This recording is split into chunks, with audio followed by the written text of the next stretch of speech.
Oh, no you don't. Not again. Okay, off you go. Hi everyone, welcome back to another race analysis video. This is the Veterans Series Cat 2 racing. It's teams racing, so there's 5 or 6 other riders on each team. This race nearly didn't happen. There was a bit of a rain shower that came over just before the start, and quite a few of the blokes were a bit nervous about racing in the wet, particularly since we've got a big series race coming up in a week or so's time. But the rain rolled away and the sun came out, and in the end we decided that we'd do the first couple of laps neutralised, which is why we're just cruising at this stage. There's a slight easterly wind. It's enough to make a bit of a difference if you're coming down the back straight in the lee, otherwise it's not too strong, and off we went.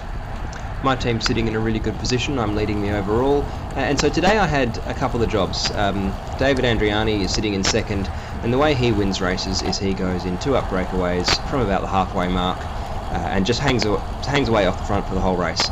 He's surprisingly strong. He hasn't got much of a snap, but once he does get off the front with 1 or maybe 2 other riders, he's a really dangerous force. There also is quite a bit of a reluctance to chase people back if they get too far away. The teams aren't particularly organised, so my job today was just to sit on Andriani and to prevent him from getting off the front by himself. His number was 214, and so he was the guy I was looking for all race. We've got Nick Steele on my team. He's sitting in 5th or 6th overall at this point, but he's also leading the sprint category, so part of the job is to make sure that he's in a good position, but typically he looks after himself and I don't need to do a whole lot. There's 1 race to go in the series, so a good result here puts the series in the bag. Other riders to look out for are Joe Fitton from SAF, that's the blue team with the white stripe across the front, number 242. He's also strong in a breakaway, but he's a good sprinter, and Luke Orr in 222 from Transitions Drive, where he's got a very good sprint as well. So despite the fact that we'd agreed to neutralise the first couple of laps, we're only a lap and a half in and already there's an attack going.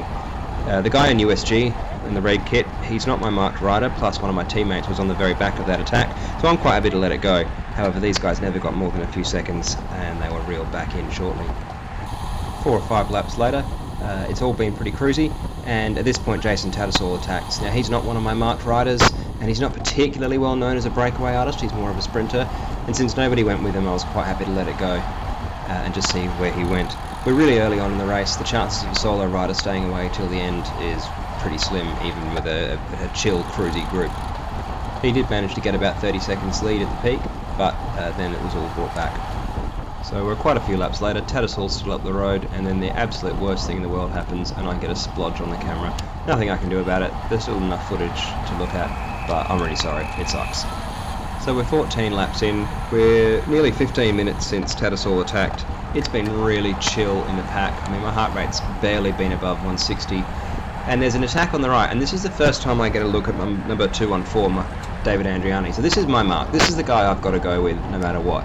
And so in this case, even though I've got a teammate who's led out this attack, I've got to go with it.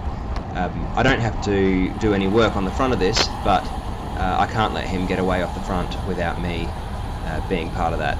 My teammates, having started that attack, he's not necessarily going to be able to follow any further moves from Andriani, so I really have to be there.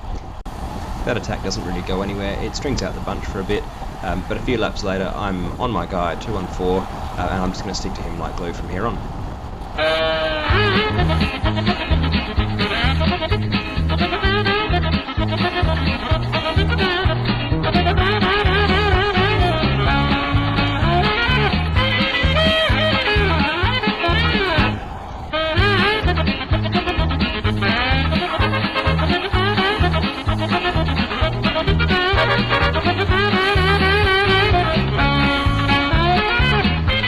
Okay, you get it.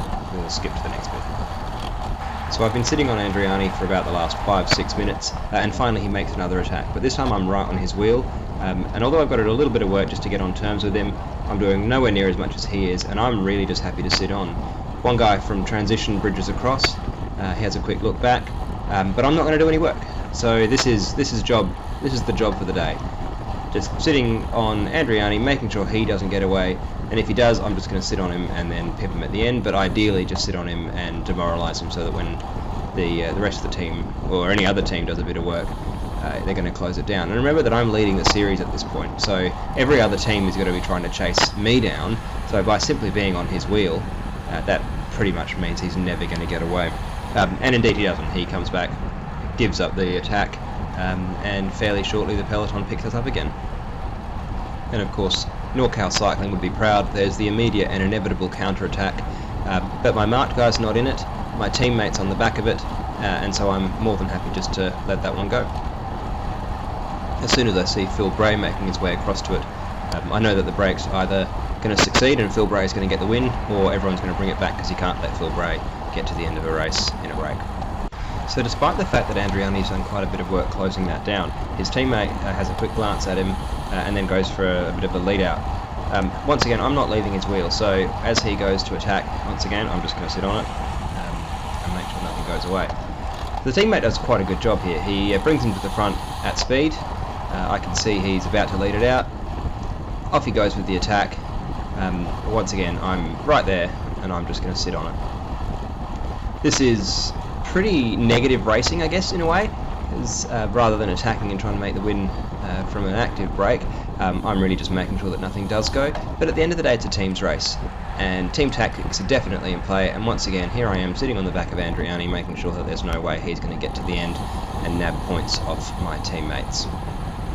Once again, because I'm there are inevitable chases and inevitable counterattacks. Tom Baxter goes for a flyer. Baxter's an incredible sprinter. He's not typically known as a breakaway guy, so people are happy to let him go. But here we are, Andriani's sitting on the front, and once again I've marked him into oblivion. So after sitting on Andriani for another 3 or 4 laps, I decided it's time to move up. These races are 45 minutes plus 2, so we're getting close to the end of the race.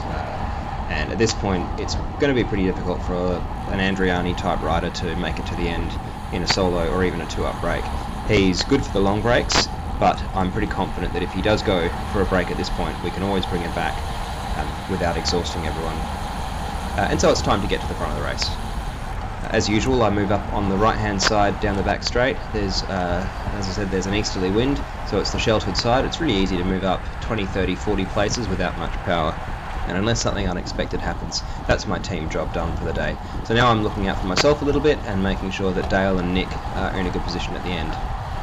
So although I got pretty close to the front, I let myself slip back a bit because we still had a few laps to go, and an attack went and I wasn't in a good position. I yelled out, and fortunately Phil Bray was able to cover it. Once again, Phil Bray's a super strong rider, so when I saw that he was on the back of it, I was able to sit up a little bit and let someone else close any gaps that did open. However, having made the decision to sit up number 214, Mr. Andriani, once again he goes on the attack, and this time I have to shut it down. We are far enough away from the end, and there's enough people up the road that he can work with, that if he does get away, he can definitely stay away.